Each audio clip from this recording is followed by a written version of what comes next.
주시고 또 하나님의 음성을 듣게 하시니 감사합니다. 이 시간 말씀을 통해 하나님의 음성을 듣는 시간이 되기 원합니다.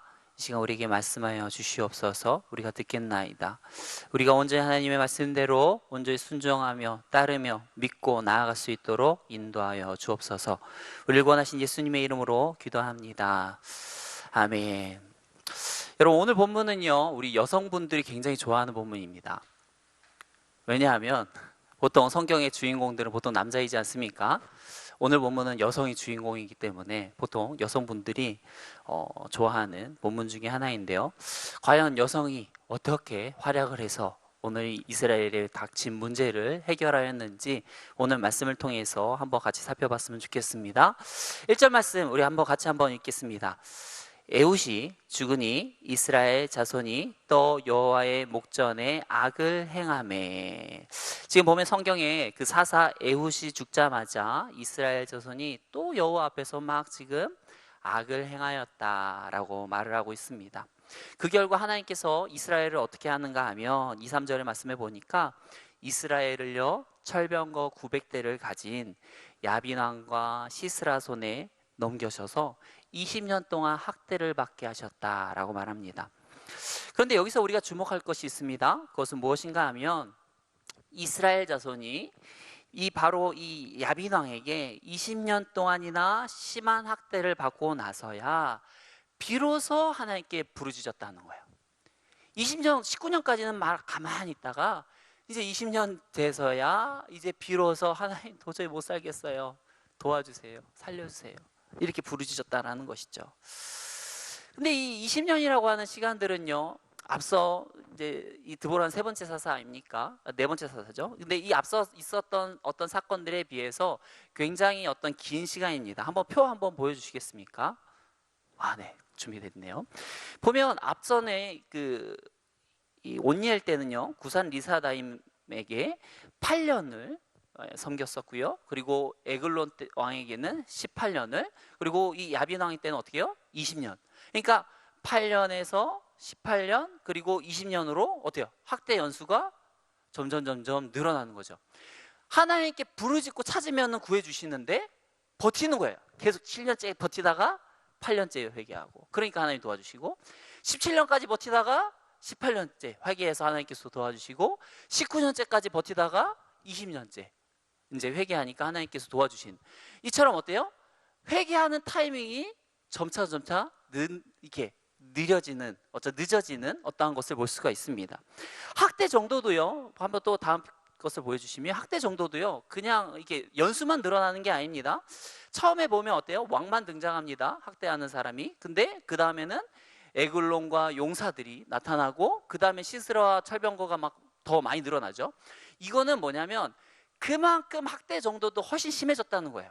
학대하는 소개하는 인원이 많다라는 것은 그만큼 이들을 학대하는 자들이 많았다. 그러면 이스라엘이 그만큼 힘들었다라는 것이죠. 그만큼 보세요. 학대하는 사람도 많습니다. 그리고 학대하는 연수도 길어지는데 어떻게 해요? 이스라엘 백성들이 회개를 안 하는 거예요. 마치 이런 것과 같은 거죠. 어린아이가요, 처음에 매를 맞을 때는 어떻게 해요? 처음 잘못했을 때는 조금만 딱 때리면 잘못했어요. 뭐 이제 잘못하고 막 빌면서 이제 막 그러는 거죠. 근데 이게 이제 어떻게 해요? 맞다 보니까 맷집이 생기는 거죠. 그래서 해도 뭐 맞아도 뭐 이것쯤이야 하고 그냥 버티는 거예요. 그냥 이 악물고 버티다가 이제 더 이상 이제 못 맞겠다 할 때 이제 그때 아이고. 근데 이게 어떻게 해요? 그러더니 점점 더 맷집이 심해지는 겁니다. 여러분, 우리가 이 땅에 살면서요, 이런 모습이 되어서는 안 돼요. 자꾸 어떤 맷집이 강해지는 거죠. 우리가 죄를 지어서 하나님의 징계를 받는데 자꾸만 맷집만 세져요. 그러면서 하나님한테 회개하지 않습니다. 이런 모습이 되면 정말 위험한 거죠. 자칫 회개할 기회를 놓치고 영원한 하나님의 심판, 하나님의 멸망을 당할 수도 있기 때문인 것입니다. 그렇기 때문에 우리가 하나님께서 우리를 징계하실 때 어떻게 해야 됩니까? 아, 이것이 하나님의 징계구나. 아, 이것을 통해서 내가 하나님께서 돌아오라고 하는 사인인 거구나. 알았으면 어떻게 해야 돼요? 못 버틸 때까지 더 버텨야 돼요? 아니죠. 빨리 속히 잘못했습니다 하고 고개 숙이고 들어가는 것이 지혜로운 것인 줄 믿습니다. 맺지 믿고 버티지 마시고 하루속히 잘못됐다 하나님께 회개하시고 돌이키셔서 하나님의 께서 주시는 귀한 평강을 누리는 저와 여러분들의 삶이 되기를 축원합니다. 여러분, 우리가 두 번째로 나누기 원하는 것은요, 아까 저희들 표에도 봤지만요, 지금 반복해서 죄를 짓다 보니까 어떻게 됩니까? 학대 연수도 늘어나고 또 우리 학대하는 정도도 점차 막 가혹해졌죠. 그러면 이들을 구원해야 하는 사사는 어떠한 사람들이 붙어야 될까요? 점점 학대 연수도 지금 길어지고 좀 더 상대들도 점점 강해지는 거잖아요. 그렇다는 얘기는 이들을 구원할 사사를 붙여주실 때도 하나님께서 어떠한 자를 더 붙여줘야겠어요? 더 강력하고 센 자들을 붙여줘야겠죠. 한번 보여주시겠습니까? 세 번째 PPT 보시면, 그런데 우리의 기대와는 달라요. 첫 번째 보시면요, 하나님께서 이 구산 리사다임으로부터 구원하실 때 온니엘을 붙이시는데, 바로 이 사람은요, 명문가문 출신인데 아주 잘 나가는 사람, 아주 훌륭한 사람입니다. 그런데 이 에글로 왕으로부터 또 구원하실 때 누구를 붙여요? 바로 에훗을 붙이시는데, 이 사람은 지파도 약하고요, 장애인이었죠. 그런데 또 이 야빈 왕으로부터 또 구해낼 때는 누구를 붙여요? 바로 연약한 여성을 붙입니다. 여자 사사. 보통 이제까지는요, 보면 사사하면 어떠한 우리가 이미지가 있어요? 어떤 장군의 이미지가 있잖아요. 백성들을 이끌고 나가서 적들을 무찌르는 어떤 이런 장군의 이미지가 있지 않습니까? 근데 드보라는 그런 자가 아닙니다. 백성들을 이끌고 나가서 직접 싸울 수가 없어요. 그런데 지금 가장 강력한, 어떻게 보면 가장 강력한 어떤 사사, 어떻게 보면 뭐 엘리야와 같은, 엘리사와 같은 어떤 그런 위대한 선지자를, 위대한 사사를 보내줘야지 마땅한 찰나인데, 하나님께서 어떠한 자를 붙였다고요? 너무나도 연약한 여자 사사, 드보라를 붙이시는 것을 볼 수가 있습니다. 이것을 통해서 하나님께서 우리에게 말씀하시는 것은 무엇이겠습니까? 왜 하나님께서는 더 강력한 어떤 능력의 사람을 붙이시지 아니하시고 왜 연약하고 연약한 그런 여성의 사사를 붙이시는 것일까요? 이것은요, 이스라엘을 구원하는 것은 사람이 아니라는 것입니다. 이스라엘 구원하는 것은 사람이 아니고 누가 구원합니까? 우리 하나님이 구원하는 것이지, 사람의 능력 여부에 따라서 이스라엘 구원하고 구원하지 못하고가 아니라는 것을 드러내는 것이죠.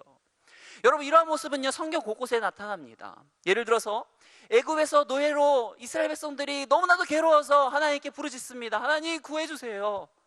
그때 그들을 위해서 붙여준 사람이 누구입니까? 80 먹은 노인 아닙니까? 그를 위해서 붙여준 재료, 어떤 무기도 뭐예요? 지팡이 하나. 여러분, 가장 강력한 어떤 전사인 골리앗 앞에서 이스라엘이 벌벌 떨며 진멸의 위기에 있을 때 그를 구원하기 위해서 보낸 사람이 누구입니까? 소년 다윗. 무기도 형편없죠. 갑옷도 없습니다. 여러분, 하나님께서 보시면 어때요? 강력한 사람을 붙여야 될 것 같아요. 마치 그 강력한 애굽의 군대로부터 나오려고 한다면 한 100만 대군쯤 막 이끌 수 있는 위대한 장군들 막 붙여야 될 것 같습니다. 그런데 하나님께서는 그러지 않으시고 어때요? 80 먹은 노인을 붙이시고 소년 다윗을 붙이시죠. 우리의 기대는 너무나도 부족합니다. 이게 뭐예요? 이 사람이 우리를 구한다고요? 할지 모르지만 하나님은 어떻게 하세요? 우리의 기대를 저버리시지 않으시고 이스라엘을 강력한 애굽으로부터 출애굽시키시고 이스라엘을 강력한 그 골리앗으로부터 구원해내지 않습니까? 여러분, 우리가 하나님께 기도합니다. 하나님, 문제가 심각합니다. 정말 너무나도 강력한 적을 만났습니다. 이러한 적을 무찌르기 위해서는 하나님이 정말 강력한 어떠한 도우심이 필요합니다. 근데 하나님의 응답이 뭐예요? 80 먹은 노인 보내고, 여자 사사 보내고, 소년 다윗 보내고.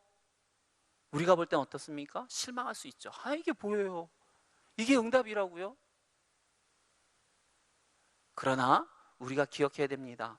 무엇입니까? 우리의 눈으로 보기에는 그 하나님께서 보내신 일꾼들이 형편없는 자 같지만, 그러나 하나님은 어떻게 해요? 상상을 초월하는 놀라운 방법으로 우리의 기대를 넘어선다라는 것이죠. 저와 여러분들이 눈에 보이는 것에 너무 좌지우지 되지 않았으면 좋겠습니다. 너무 눈에 보이는 것을 이게 뭡니까? 쉽게 판단하지 않았으면 좋겠습니다. 저와 여러분들이 정말 우리의 기도에 반드시 응답하시고 또한 그것들을 이루어 주시는 그 하나님을 믿으며 우리가 온전히 끝까지 포기하지 않고 기도하며 나아가야 될 줄 믿습니다. 여러분, 하나님의 사사로 세워진 여자 사사 이 드보라가 상대해야 되는 이 철병거 900대, 이것은요 마치 6.25 전쟁 때 북한이 뭘 끌고 내려옵니까? 탱크를 끌고 오죠. 북한은 탱크를 막 끌고 오는데 이 대한민국에는 그 탱크가 없었죠. 그러다 보니까 어때요? 속수무책으로 나갑니다. 속수무책으로. 아무리 군대가 있어도 소용이 없었죠. 마치 이 철병거 900대라고 하는 것은 6.25 전쟁 때 북한에게만 있었던 탱크와도 같은 존재입니다. 그러니까 어떻게 이스라엘로서는 도저히 어떻게 범접할 수 없는 탱크와도 같은 그런 신무기였던 것이죠. 그런데 6절 7절 말씀해 보시면요, 하나님께서 드보라에게 그리고 드보라를 통해 바락에게 놀라운 말씀을 주십니다. 6절 7절 말씀 같이 읽겠습니다. 드보라가 사람을 보내어 아비노함의 아들 바락을 납달리 게데스에서 불러다가 그에게 이르되 이스라엘 하나님 여호와께서 이같이 명령하지 아니하셨느냐? 너는 납달리 자손과 스불론 자손 10,000명을 거느리고 다볼산으로 가라. 내가 야빈의 군대 장관 시스라와 그의 병거들과 그의 무리를 기송강으로 이끌어내게 이르게 하고 그를 내 손에 넘겨 주리라 하셨느니라. 어떤 명령을 내리시는가 하면 너희 가운데 10,000명의 군대를 뽑아라. 그리고 너가 다볼산으로 가기만 하면 그 시스라의 군대 너에게 넘겨주겠다. 너가 이기게 해주겠다 라고 합니다. 여러분, 이것은요 이들의 믿음을 시험하는 지금 중대한 도전입니다. 여러분, 이스라엘 백성들은요 지금 이 가나안 왕 야빈의 그 압제 앞에서 무려 20년 동안을 지금 고통을 당하고 있었습니다. 20년 동안 여러분 어떻게 하면 여기서 벗어날 수 있을까? 독립을 할 수 있을까? 하면서 계획을 세워보지 않았겠습니까? 근데 그렇게 계획을 번번이 세울 때마다 이들을 좌절시켰던 것은 무엇입니까? 이런 강력한 무기죠. 이 900대의 철병거가 매번 이렇게 어떤 계획을 세울 때마다 그것들을 어떻게 이기지? 그 900대의 철병거가 이들의 모든 계획을 다 처참하게 짓밟았던 것이죠. 사실 일반적인 시각으로 보면요, 이 1만의 군대는요 이 900대의 철병거 앞에서 그냥 버터처럼 녹습니다. 전혀 상대가 되지 않아요. 그냥 나아가면 죽는 겁니다. 그런데도 하나님께서는 지금 어떻습니까? 그 철병거 900대라도 없어둔 채 믿음으로 나오라고 하시지. 그러지 않으시고 어떻게 합니까? 철병거 900대는 남겨둔 채 10,000명의 군대로 나아가라고 하지 않습니까? 여러분이라면 어떻게 하시겠어요? 이 10,000명의 군대 가지고 철병거 900대 상대가 되지 않습니다. 그냥 앞에 서는 순간 버터처럼 녹을 것입니다. 그런데도 여러분은 하나님의 그 음성을 듣고 명령을 듣고 어떻게 하시겠습니까? 나아가시겠습니까? 아니면 주저하시겠습니까? 마치 이 싸움은 계란으로 바위치기와 같은 그런 싸움인 거예요. 그러나 우리가 이와 같은 상황 가운데서 우리가 기억할 것이 있습니다.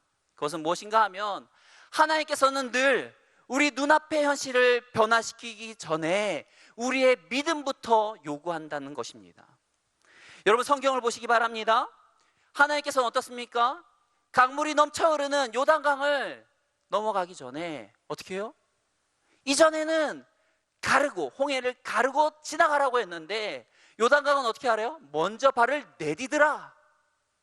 발을 내디는 후에야 강을 열으시지 않습니까? 예수님께서도 손 마른 자를 고치실 때 어떻게 합니까? 먼저 내 손을 내밀라 말합니다. 그가 손을 내밀었을 때 안 돼요, 안 된다고요가 아니라 그가 예수의 말에 의지해서, 하나님 말씀에 의지해요, 그의 마른 손을 펴서 내밀었을 때 그의 손이 고쳐졌습니다. 이와 같이 하나님께서는 우리에게 무엇을 요구하는 것입니까? 믿음으로 나아오기를 원하는 것입니다. 현실은 알죠. 우리의 지식은 압니다.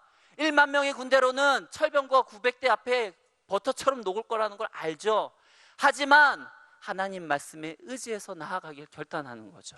계란으로 바위치기를 결단하는 것입니다. 계란으로 바위가 무너질 거라는 것을 하나님의 약속을 믿고서 나아가는 것입니다. 저 여러분들이 아무리 눈앞의 현실이 이와 같이 척박하고 눈앞에 어떤 승리가 보장이 되지 않는다 할지라도 하나님께서 우리에게 말씀하시면 그 말씀하시는 대로 믿음을 가지고 나아가는 저와 여러분들의 삶이 되기를 축원합니다. 과연 하나님께서 이 철병거 900대를 어떻게 처리하셨을까? 참으로 기대가 되는 상황입니다. 오늘 하나님의 이 계획은 7절 말씀해 보시면 이스라엘 백성이요 다볼산에 서 있을 때 이 시스라의 군대를 기송강으로 유인하는 것이 하나님의 방법이었습니다. 그것이 계획이었어요. 이 하나님께서 이 철병거 900대를 이 처리할 이 기송강이라고 하는 강은요, 우리가 흔히 생각하는 어떤 낙동강처럼 사시사철 흐르는 그런 강이 아닙니다. 이 기송강은 이스라엘 지역에만 있는 강이에요. 어떤 특별한 강인가 하니까 우기 때 비가 많이 내리지 않습니까? 그러면 이제 강이 범람하겠죠? 그때만 생기는 강입니다. 그러니까 평소에는요, 뭐 겨울철과 같이 어떤 그렇게 우기 때만 아니면 그냥 이 땅은 평지예요. 그냥 땅이에요. 평지입니다. 그러니까 이 땅은 어떠한 땅입니까? 이 시스라의 군대를 어떤 게 딱 진영을 펼치고 있기에 너무 좋은 땅이죠. 그런 땅으로 지금 하나님께서는 이 시스라의 군대를 이끌어낸 것입니다.